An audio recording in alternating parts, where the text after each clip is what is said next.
Assalamualaikum warahmatullahi wabarakatuh. Apa kabar anak-anak? Aku harapkan kalian dalam kondisi baik-baik saja ya.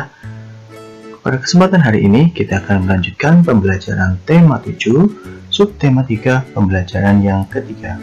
Namun sebelum kita mulai pembelajaran, marilah kita berdoa terlebih dahulu. Berdoa dimulai.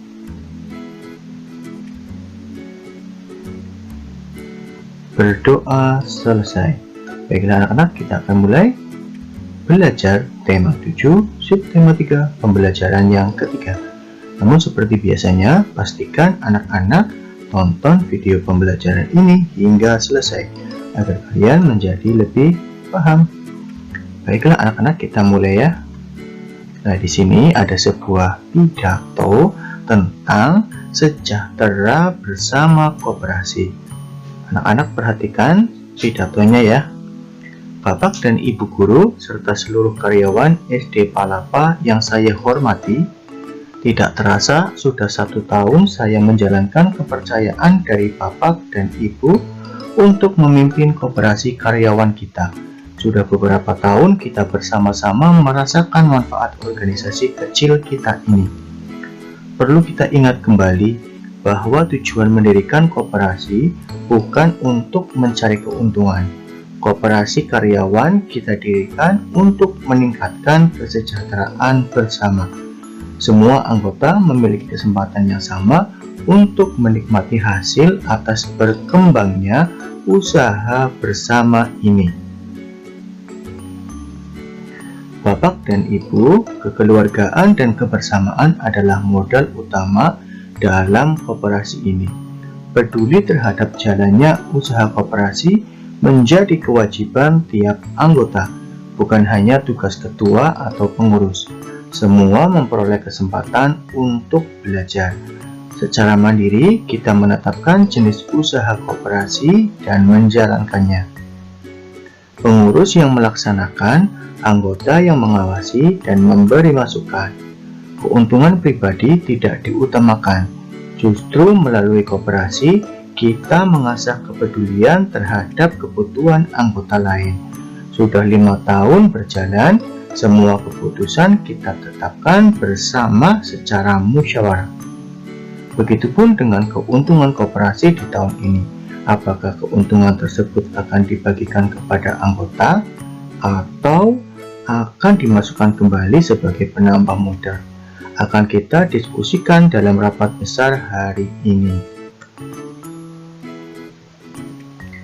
Bapak dan Ibu, rapat besar koperasi tidak hanya untuk anggota, namun terbuka untuk semua.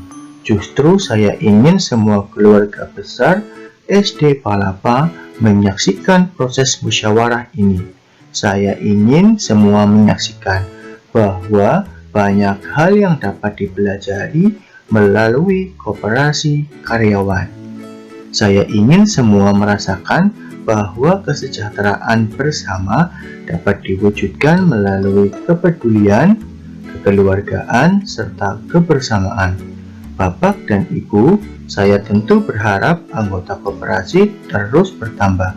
Semoga saja suatu saat nanti keluarga besar SD Palapa lengkap ada di dalamnya. Tak perlu risau memperhitungkan keuntungan pribadi, tetapi ayo kita berusaha mewujudkan kesejahteraan bersama melalui koperasi. Ya, itulah tadi sebuah pidato tentang koperasi. Nah, dari teks pidato tersebut tentukanlah bagian pembuka, inti, dan penutup. Berilah tanda di bagian tersebut dengan pensil. Ingat ya anak-anak, unsur dalam pidato selain ada salam pembuka, ada pembuka, inti, penutup, dan salam penutup. Nah, sekarang kita akan mencari bagian pembuka, inti, dan bagian penutup pada pidato yang telah dibacakan oleh Pak Guru. Jika anak-anak perhatikan, tadi dari awal pidato, Pak Guru telah memberikan warna yang berbeda pada setiap paragraf. Nah, kalau yang pertama ini yang di dalam kotak ini kan berwarna merah. Nah, kalau yang berwarna merah ini merupakan bagian pembuka pidato ya. Yang ini, yang bagian awal ini adalah bagian pembuka pidato. Kemudian di slide selanjutnya ini, kalau yang berwarna biru, ini yang guru dalam kotak ini berwarna biru, ini juga warna biru. Jadi kalau yang warna biru itu merupakan bagian inti pidato. Kemudian yang penutup, Pak Guru ubah warnanya, itu yang warnanya hijau ya. Jadi untuk yang pembuka ini ya, yang pembuka seperti ini, yang awal. Kemudian yang bagian isi yang berwarna biru ya, yang berwarna biru. Kemudian yang bagian penutup itu yang berwarna hijau ya. Nanti anak-anak dapat menandainya sendiri. Oke, kita lanjut pada pembelajaran ya. Dari teks di atas, apa yang kamu ketahui tentang koperasi? Ya, yang pertama, model utama koperasi adalah kekeluargaan dan kebersamaan. Yang kedua, tujuan utama koperasi adalah tidak mengejar keuntungan pribadi, tetapi mewujudkan kesejahteraan anggota koperasi. Yang ketiga, keputusan koperasi diambil berdasarkan musyawarah. Yang keempat, anggota koperasi memiliki kesempatan yang sama untuk menikmati hasil koperasi. Yang terakhir, kewajiban anggota koperasi adalah peduli terhadap jalannya usaha koperasi. Kemudian pertanyaan yang nomor 2, nilai-nilai Pancasila apa sajakah yang diterapkan oleh para anggota koperasi? Ya, nilai-nilainya yang pertama, mengakui persamaan derajat, persamaan hak, serta kewajiban tanpa membedakan suku, keturunan, agama, jenis kelamin. Itu sesuai dengan sila kedua. Kemudian selanjutnya, mengembangkan sikap saling tenggang rasa, itu juga sesuai dengan sila kedua. Yang ketiga, memajukan persatuan dan kesatuan bangsa, itu sesuai dengan sila ketiga.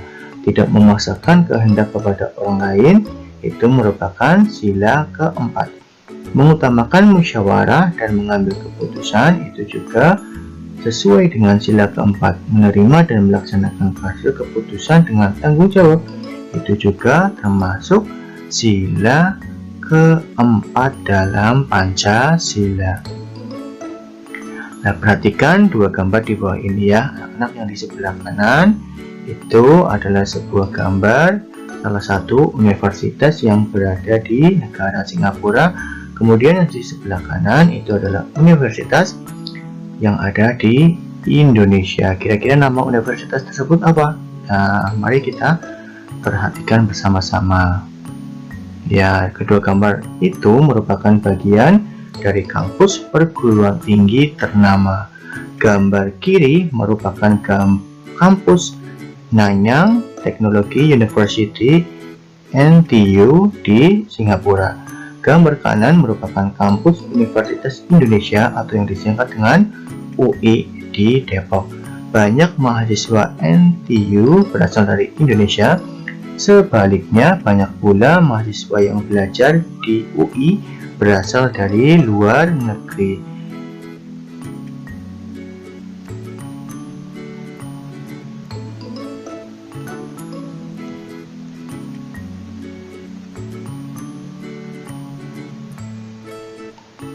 Ya, jadi ini yang gambar sebelah kiri itu adalah gambar universitas ya, Nanyang Technology University yang berada di Singapura, dan yang sebelah kiri kanan itu adalah gambar Universitas Indonesia yang terletak di Depok, Indonesia. Coba carilah informasi bentuk-bentuk kerjasama dalam bidang pendidikan di ASEAN. Carilah informasi dari buku-buku referensi di perpustakaan sekolahmu. Jika kamu mencari informasi dari internet, mintalah bapak atau ibu guru mendampingimu. Nah ya, di sini ada beberapa contoh kerjasama ASEAN di bidang pendidikan. Yang pertama, pembentukan 56 pusat studi ASEAN di berbagai perguruan tinggi di Indonesia. Yang kedua, beasiswa pendidikan bagi mahasiswa atau pelajar yang ada di kawasan ASEAN dan adanya program pertukaran pelajar. Yang ketiga, organisasi Menteri Pendidikan Asia Tenggara, Menteri Pendidikan dari negara-negara ASEAN juga melakukan pertemuan dan perencanaan untuk meningkatkan kerjasama di bidang pendidikan melalui Southeast Asian Minister of Education atau yang disingkat dengan SEA-MEO. Yang keempat, implementasi ASEAN Credit Transfer System atau yang disingkat dengan ACTS.